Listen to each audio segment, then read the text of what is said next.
It's going to be impossible to track every single object that comes in and out of your peripheral vision without checking your blind spot physically. Every assessor will fail you if you don't check the blind spot. It's impossible to know 100% if there is a vehicle in your blind spot just using your peripheral vision. If you're keeping an eye on cars coming in and out of your vision, you can do that if it's a short drive. However, if you're driving for a few hours, if you're going for a long drive, it will be impossible to keep track of every object that comes in and out of your peripheral vision. In the test, the reason they fail everyone who doesn't check blind spots, it's scientifically proven beyond doubt there could be a vehicle hidden outside of the frames of your mirrors, especially bikes. I strongly recommend when changing lanes and merging, check your blind spot. How do we check the blind spot, and how do we ensure that we don't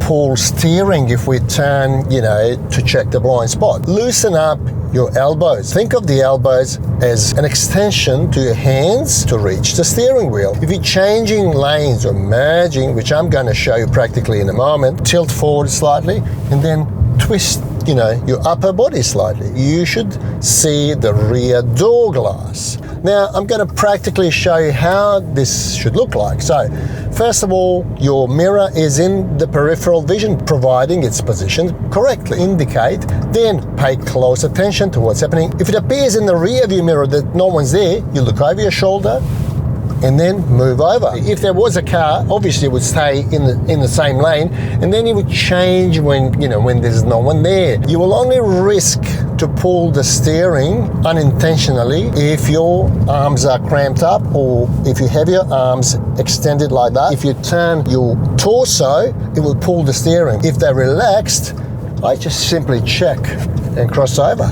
Every assessor will fail you if you don't check the blind spot. Nice and relaxed posture, indicating, properly checking the mirror, looking over my shoulder with relaxed elbows and moving over. Nobody should miss it if they've got the luxury of having the rear door glass. Some driving test candidates lose points for checking blind spot twice. So they indicate that check the mirror, blind spot, okay, and they change and then check the blind spot again. So you're telling the assessor that you didn't quite know if there was a vehicle there or not. So once you've checked it, you do the secondary mirror check. If you check the blind spot for the second time after you changed lanes, it would be pointless. They would mark you for second guessing yourself. So it means that you didn't know if there was a vehicle in your blind spot or not. Blind spots are always checked before you diverge into the next lane, not after. There's no point checking the blind spot for the second time. Somebody would have hit you,